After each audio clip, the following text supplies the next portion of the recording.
संरक्षणाला जन आंदोलन बनवण्यासाठी महत्त्वपूर्ण प्रत्येकाने योगदान द्यावं असं आवाहन जमाल सिद्दीकी यांनी केलंय। जागतिक पर्यावरण दिनानिमित्त भाजप अल्पसंख्याक मोर्चाचे राष्ट्रीय अध्यक्ष जमाल सिद्दीकी यांनी पर्यावरण संरक्षणाला जन आंदोलनाचे स्वरूप देण्याचे आवाहन केले।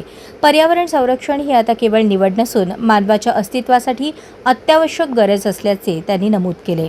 यावेळी उत्तर प्रदेशातील किचोचा शरीफ येथे वृक्षारोपण करून त्यांनी आईसाठी एक झाड अभियानाचा शुभारंभ केला। मातृप्रेम आणि पर्यावरण संवर्धन यांची सांगड घालणाऱ्या या उपक्रमांतर्गत प्रत्येक नागरिकाने आपल्या आईच्या नावाने किमान एक झाड लावावे असे आवाहन केले। देशभरात जागतिक पर्यावरण दिनानिमित्त विविध वृक्षारोपण, जनजागृती आणि स्वच्छता अभियानांचे आयोजन करण्यात आले। मशिदी, मदरसे, शाळा, उद्याने, स्मशानभूमी, रस्ते आणि सार्वजनिक ठिकाणी मोठ्या प्रमाणावर वृक्षारोपण करण्यात आले। एक पेड़ माँ के नाम या मोहिमेत भाजप अल्पसंख्याक मोर्चाचे पदाधिकारी, कार्यकर्ते यांनी उत्स्फूर्त सहभाग नोंदवला।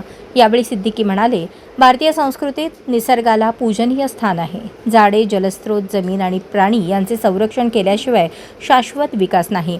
अधिकाधिक वृक्षारोपण, जलसंधारण, प्लास्टिक मुक्त जीवनशैली आणि स्वच्छतेच्या सवयी अंगीकारण्याची गरज त्यांनी व्यक्त केली। जागतिक पर्यावरण दिन हा निसर्ग संवर्धनाची सामूहिक शपथ घेण्याचा दिवस असून स्वच्छ, हरित आणि निरोगी भारत घडवण्यासाठी प्रत्येकाने सक्रिय योगदान द्यावे असे आवाहन केले।